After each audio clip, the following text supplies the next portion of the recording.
Dentist बहू।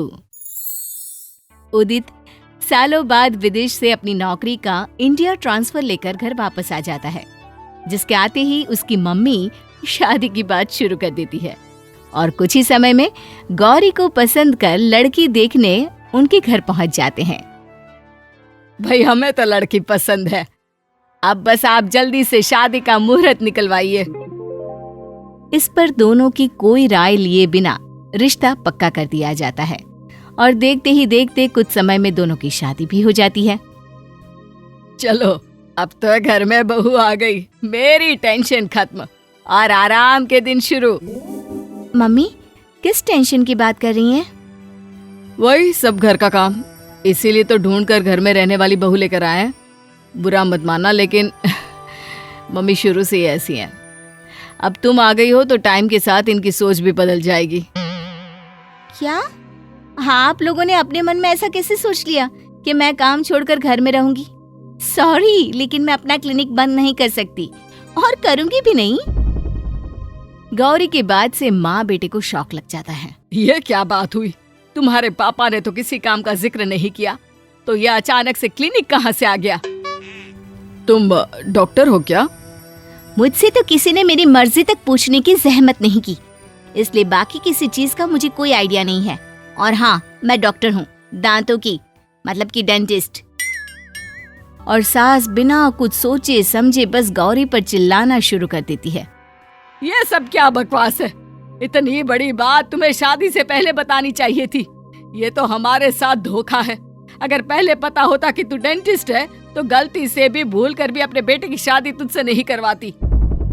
मुझे तो कुछ समझ में ही नहीं आ रहा, आपको प्रॉब्लम किस चीज से है? मेरे काम करने से या मेरे डेंटिस्ट होने से? तुम्हारे डेंटिस्ट होने से। मुझे डेंटिस्ट से सख्त नफरत है। तुझे भी बनने के लिए और कुछ नहीं मिला? वैसे भी डेंटिस्ट के पास काम ही क्या होता है? अपने काम के लिए पति और सास की सोच और नफरत देख गौरी परेशानी में पड़ जाती है, लेकिन फिर भी घर में कोई प्रॉब्लम ना चाहने के लिए वो दोनों से वादा करती है कि वो कभी भी घर में अपने काम से रिलेटेड कोई बात नहीं करेगी और ना ही किसी को अपने डेंटिस्ट होने का एहसास होने देगी। ठीक है, अगर आज के बाद घर में कोई डेंटिस्ट या दांतों से रिलेटेड बात नहीं करेगा तो मुझे एक नई शुरुआत मंजूर है। वादे पर पक्की गौरी अपने ही पति के साथ प्रोफेशनल और पर्सनल लाइफ को अलग अलग रखने लगी। अब वो सुबह घर का काम कर क्लिनिक जाती और रात को वापस आकर बाकी काम खत्म करती। इसी तरह समय बीतने लगता है, जिसमें गौरी को छोड़ बाकी सब खुश होते हैं। यकीन नहीं होता कि इन्हें डेंटिस्ट से इतनी नफरत है कि अपनी पत्नी में भी पहले डेंटिस्ट दिख रहा है, बाद में पत्नी। चलो ऐसा ही सही, आखिर कोई एक तो खुश है।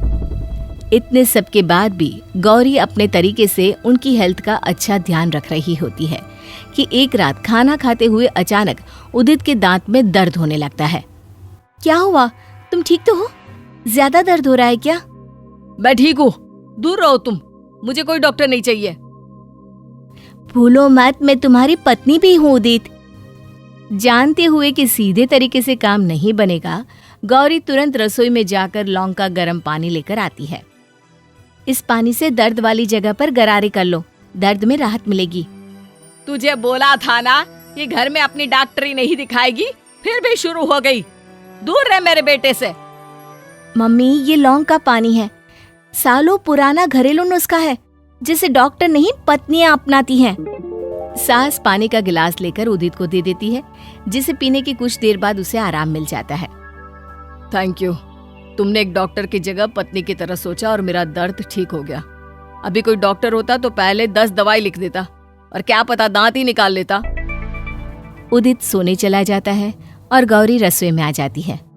मुझे पता है तुम्हें डेंटिस्ट से नफरत है, पर अभी तुम्हें उसी की सबसे ज्यादा जरूरत है। अभी तो तिगड़म से पेन किलर दे दिया, लेकिन जल्दी फुल एग्जामिन नहीं किया तो दिक्कत बढ़ सकती है। पता नहीं लोगों को ऐसा क्यों लगता है कि ओरल हाइजीन कुछ होता ही नहीं और डेंटिस्ट वो तो बेकार है। गौरी अपने ससुराल वालों को डेंटिस्ट की अहमियत समझाने के लिए प्लान बनाती है। वो अगले ही दिन से उन्हें मीठी, ठंडी और खट्टी चीजें ज्यादा खिलाने लगती है। जिससे पहले से दर्द में बैठे उदित के साथ अब उसकी सास भी अपना मुंह पकड़कर बैठ जाती है। सॉरी मम्मी जी और उदित, लेकिन आप लोगों की रियल कंडीशन जानने के लिए मुझे ये सब करना ही पड़ा। उम्मीद है इस बार क्लिनिक में चेकअप हो जाए और कोई ज्यादा दिक्कत ना निकले। अरे दांत का दर्द नहीं, छूत की बीमारी हो गई है, फैले ही जा रहा है। ये शायद जेनेटिक प्रॉब्लम हो सकती है। कुछ भी, मैंने अपने पापा को कभी दांतों की दिक्कत के साथ नहीं देखा। हाँ, पर मम्मी को तो हो रही है ना, क्या पता तुम्हें ये मम्मी से मिली हो। मुझे लगता है बहू ठीक बोल रही है, अब हम क्या करेंगे? देखिए, मेरे पास कुछ घरेलू नुस्खे हैं, लेकिन उससे ठीक होगा या नहीं उसकी गारंटी नहीं है। गौरी के घरेलू नुस्खे वाली बात पर बिना कोई दूसरा सवाल किए दोनों माँ बेटे बात मान लेते हैं और गौरी उन पर नुस्खे आजमाना शुरू कर देती है, जिसमें से कुछ काम करते हैं और कुछ नहीं। इसी तरह हफ्ते निकल जाते हैं, पर किसी पर खास कोई असर नहीं होता। अरे ये तेरा कौन से नुस्खे हैं जो तिनका भर भी असर नहीं कर रहे? मुझे तो लगता है इनसे कुछ दिनों में मेरे दांत ही टूट कर गिर ना जाए। मम्मी जी, YouTube पर जैसे बता रहे हैं मैं सब कुछ वैसे ही तो कर रही हूँ, अब और क्या करूँ? क्या तुम इतने दिनों से YouTube के वो नुस्खे जिन पर तुम्हें खुद भरोसा नहीं है हम पर आजमा रही हो? अरे सच में हमारे दांत तोड़ना चाहती हो क्या?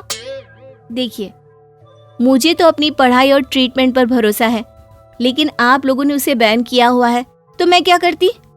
अरे तू तो ना बहू बनने के लायक है ना डॉक्टर। मम्मी जी, आप बहू को कुछ भी बोल लीजिए, लेकिन डॉक्टर को कुछ भी बोलने का आपके पास कोई हक नहीं है। अगर आप लोगों को डेंटिस्ट से प्रॉब्लम नहीं होती और घर में मेरे काम से रिलेटेड चीजों पर बैन नहीं होता, तो मैं कब का सब ठीक कर देती। पर अब अगर डेंटिस्ट से इलाज कराना है तो क्लिनिक आना पड़ेगा, नहीं तो फिर ऐसे ही नुस्खों से काम चला लीजिए। ऐसा कहकर एक उम्मीद के साथ गौरी वहां से चली जाती है। बहुत सोचने पर दूसरा कोई रास्ता ना दिखते हुए दोनों माँ बेटे अगले दिन गौरी के क्लिनिक पहुंच जाते हैं और आराम से इलाज भी करा लेते हैं। अगले कुछ हफ्तों में तो वो बिल्कुल ठीक हो जाते हैं। सास और उदित को अपनी गलती का एहसास होता है। उम्मीद तो नहीं थी, लेकिन तूने सच में कमाल कर दिया बहू। सॉरी, हमने किसी दूसरे के एक्सपीरियंस पर तुम्हें जज किया। तुम सच में बहुत कमाल की डेंटिस्ट हो, और अब हम समझ गए हैं कि बाकी सबके साथ ओरल हाइजीन का भी ध्यान रखना चाहिए।